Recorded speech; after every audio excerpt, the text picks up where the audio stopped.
I'm Dan Stuckey, your city engineer. The downtown corridor improvements broke ground March 7, 2016, and within only 8 months of construction, Carson Street received major water and sewer utility replacements. In addition, the improvements enabled accessibility for all user types and enhanced the downtown charm to encourage tourism.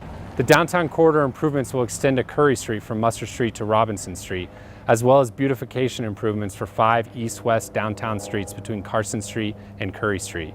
We anticipate the groundbreaking to occur this spring. The illustrative plans for the 90% design can be viewed at carsonproud.com.